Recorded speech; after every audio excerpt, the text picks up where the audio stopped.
সিদ্ধ করা এই ডিমের রেসিপিটা কেন এত বেশি ভাইরাল জানেন? চলুন শেয়ার করছি। হ্যালো এভরিওয়ান, আসসালামু আলাইকুম। রেসিপিস বাই জেসি পেজ থেকে আপনাদের জেসি আপু ভাইরাল রেসিপি নিয়ে আপনাদের সাথে হাজির হয়ে গেছে। এই রেসিপিটা অনেকেই তৈরি করেছে, কিন্তু সঠিক নিয়মে কজনই তৈরি করতে পেরেছে বলুন তো? আপনারা যারা এই রেসিপিটা তৈরি করেছেন তারা হয়তো বুঝতে পেরেছেন যে আসলে রেসিপিটা কিভাবে তৈরি করলে সব থেকে বেশি মজার হবে। চলুন আপনাদের সাথে সঠিক পদ্ধতিটা শেয়ার করছি। প্রথমে আমি এখানে একটা বড় শসা নিয়ে নেব। আপনারা আপনাদের পছন্দ মতো ছোট বড় নিতে পারেন। আর একটা কথা মাথায় রাখবেন, শসা যখন নেবেন তখন শসাটাকে কিন্তু ভালোভাবে ধুয়ে পরিষ্কার করে নেওয়ার পর এভাবে কুচি কুচি করে কাটবেন। হ্যাঁ, শসাটাকে একদম যত বেশি কুচি করা যায় তত বেশি ভালো। তারপরে এই যে রসালো একটা লেবু নিয়ে নিয়েছি, পেঁয়াজ কুচি, ধনিয়া পাতা কুচি, কাঁচামরিচ সব কুচিগুলো কেটে আমি রেডি করে নিয়েছি। তারপরে এখানে এই যে আমি ডিম নিয়ে নিয়েছি, ডিম 4টা ডিম নিয়েছি এখানে। এই ডিমের রেসিপিটা আসলে এভাবেও যে খাওয়া যায় এটা আমরা কখনোই কল্পনা করিনি। এত বেশি ভাইরাল এবং এত বেশি মজার একটা রেসিপি এটা।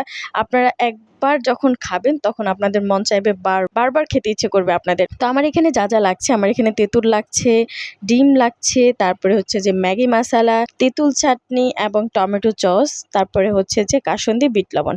এ সব কিছু লাগছে আমার এই রেসিপিটা তৈরি করতে।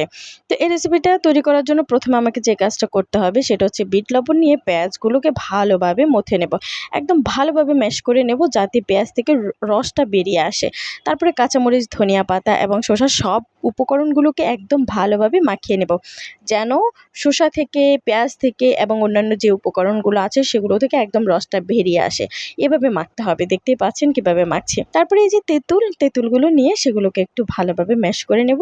তারপরে দিয়ে দেব কাসুন্দি আর তেঁতুল মিশ্রণের এত সুন্দর একটা ঘ্রাণ আসে না, আমি অবাক হয়ে গেছি যে উফ, আমার মন চাচ্ছে যে আমি আবার খাই।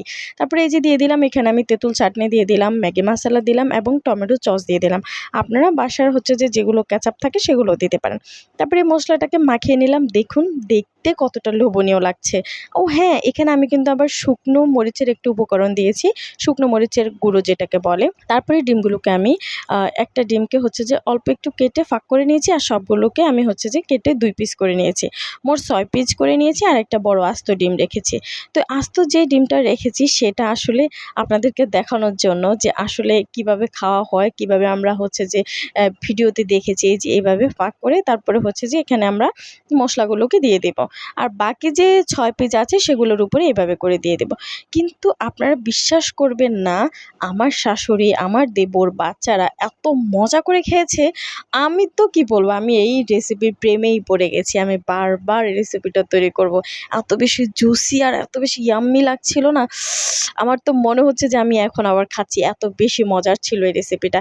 আপনারা যারা রেসিপিটা ট্রাই করেননি তারা জলদি জলদি রেসিপিটা ট্রাই করবেন। আর এই রেসিপিটা ভাইরাল হওয়ার মূল কারণই হচ্ছে এটা, যে এত বেশি মজার হয় যে একবার খেয়েছে সে বারবার তৈরি করে খেয়েছে, এজন্য এত বেশি মজার হয়েছে। আর এই যে মশলাটা দেখুন, দেখেই তো খেতে ইচ্ছে করছে, আমার তো এখনই আবার জিভে জল চলে আসলো।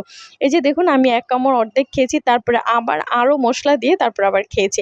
এত বেশি মজার ছিল এই রেসিপিটা। একদম শেষ পর্যায়ে দেখুন একদম নাই বললেই চলে। কেমন করে খেলো সবাই। আপনাদের কাছে কেমন লেগেছে কমেন্টস করে জানাবেন। আল্লাহ হাফেজ।